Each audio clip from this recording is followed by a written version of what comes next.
fonoaudióloga e estou aqui para tentar divulgar o meu trabalho.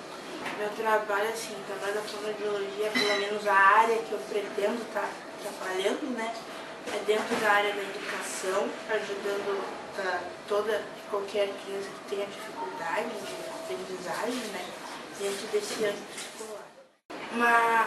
Ele proporciona assim, ó, no caso da criança que está tendo essa dificuldade, né, de aprendizagem, ele vai estar mostrando facilitadores para que ela aprenda e compreenda melhor o que está sendo dado através de terapia.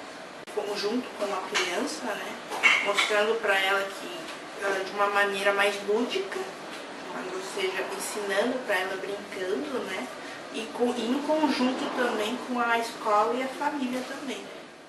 A família, aí a gente tem aqueles fatores, né? Às vezes é só uma dificuldade de aprendizagem, é mostrar para a família que aquela criança ela não é problemática, né? Que aí dizem que aquela criança é problemática, mas não, ela tem as suas dificuldades, pode ser superada de uma maneira diferente. E aí tem outras questões assim, se a criança já tem alguma patologia, alguma coisa, a gente trabalha com a família mostrando que aquela criança possa ser normal. Ela é normal, né? São pessoas. O primeiro passo é aceitar, que é o mais difícil, né? Que a família passa por aquele processo de luto primeiro, né? Se a criança tem alguma deficiência, ou... em questão de deficiência, a família passa por esse processo de luto. Primeiro é conversar com ela, dizer que aceitar, mostrar que aquela criança possa ter um desenvolvimento normal, né? Comparado às ditas normais, né, entre aspas, mas ela possa ter um desenvolvimento normal, mas que ela vai ter os seus limites. E em relação à aprendizagem, ou seja, falando já de uma criança normal, que só tem dificuldade de aprendizagem, a gente trabalha com o pai no caso de ter paciência na questão da aprendizagem mesmo, de ter paciência de explicar, de mostrar outras rotas que não seja aquela que sempre é dada, né? Outra rota mais fácil para aquela criança compreender. No caso, a dislexia, que é uma dificuldade de aprendizagem, mas não tem característica nenhuma com nenhuma patologia, o primeiro passo é entender o que é dislexia, saber o que é difícil para aquela pessoa, o que se torna difícil para ela. O primeiro passo é entender e depois se colocar no lugar daquela pessoa, né? Porque aquilo se torna maçante, a aprendizagem se torna maçante para uma pessoa que tem dislexia. A dislexia, então, é uma dificuldade de aprendizagem que a criança tem dificuldade de decodificação das palavras, né? Ela não consegue ter uma leitura assim, fluente, e não consegue decodificar o que aquela leitura está passando e muito menos formar a palavra correta. Ela pode formar a palavra, mas não entender aquilo que está sendo lido, né, por ela. Então é uma questão neurológica. Ainda tem muitos estudos em cima da dislexia. Se acredita que é uma dificuldade de comando do cérebro, né, que na questão de processamento. Mas a dislexia, às vezes, mas toda criança que tem dislexia, a gente tem que ir por um caminho, ela é difícil para ela ler, estudar, né? No caso é difícil ela ler e escrever, mas ela tem outras áreas que por essa área, que é a melhor área que ela tem, por outras áreas que ela se encaixa melhor. E através dessa área que a gente vai tentar trabalhar as outras questões dela. A criança vai desenvolver a dislexia de uma maneira diferente, porque cada ser é um ser diferente. Então, não é, no momento que eu estou dizendo que a criança tem dislexia, não quer dizer que todas as características que eu falei, uma outra, que vai ter duas crianças disléxicas indo à frente. As duas não vão ter as mesmas coisas. O principal é a dificuldade de aprendizagem, mas uma vai ter dislexia em questão de leitura e outra vai ter uma dislexia em questão de escrita.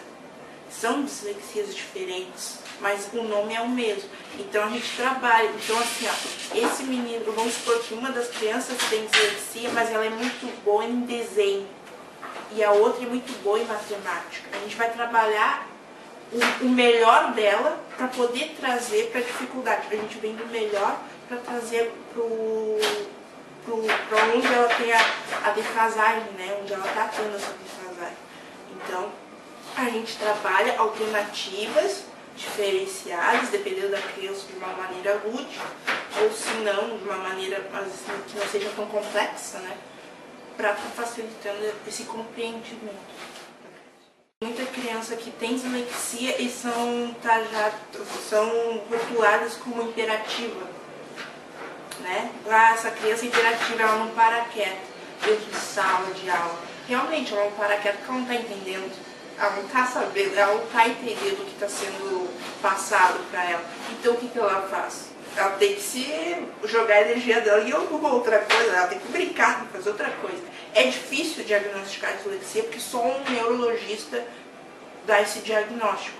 O professor pode desconfiar, mas só um neuro dá esse diagnóstico. Então esse modismo de dizer que toda criança imperativa e disléxica também tem que ser tirado pro chão, né? Porque só o neuro pode dizer isso. Então nenhuma criança imperativa e nenhuma criança disléxica enquanto o neuro não dá o diagnóstico. Semelhança, né, com a imperatividade, porque aí ela não está entendendo, então ela se torna, não se torna imperativa, mas fica com aquela ansiedade, sabe? E aquilo torna a criança um pouco mais agitada. Assim, a dislexia, então o professor pode estar desconfiado, né, da patologia, ou dizer que não, dizer que possa ser uma hiperatividade, uma dislexia, e a fono, e encaminhar para um atendimento fonoaudiológico. A fonoaudiologia vai avaliar essa criança, vai ver como é que essa criança está se portando dentro de consultório, vai fazer visita dentro da escola, dentro da sala de aula dessa criança, no qual ela vai ver se essa criança tem realmente imperatividade ou não, porque é o que alguns professores têm como é que eu posso dizer, eles diferem um pouco, né? Eles confundem um pouco. Então, assim, a fono vai fazer uma avaliação e vai ver que essa criança, no fundo, ela é uma criança calma, mas que tem as suas dificuldades de aprendizagem. Então, aí, no momento que eu detectar que ela tem dificuldade e que não é uma hiperatividade, que não é o que o professor está dizendo, eu encaminho, é de praxe, tem que ser feito, tem que encaminhar para um neurologista. Que aí eu encaminho, faço uma avaliação, descrevo dentro do encaminhamento o que foi dito, o que eu encontrei dentro da minha avaliação e sugiro uma avaliação neurológica por tais e tais motivos. E aí se encaminha para o neuro.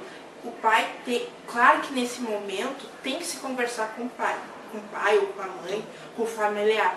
No momento assim, olha pai, eu estou encaminhando essa criança para o atendimento neuro por causa de tais e tais motivos, de repente é isso que ela está, é essa dificuldade, não estou afirmando, mas talvez possa vir ser, tem uma possibilidade, né, grande de ser isso, então vamos encaminhar para descarte de consciência.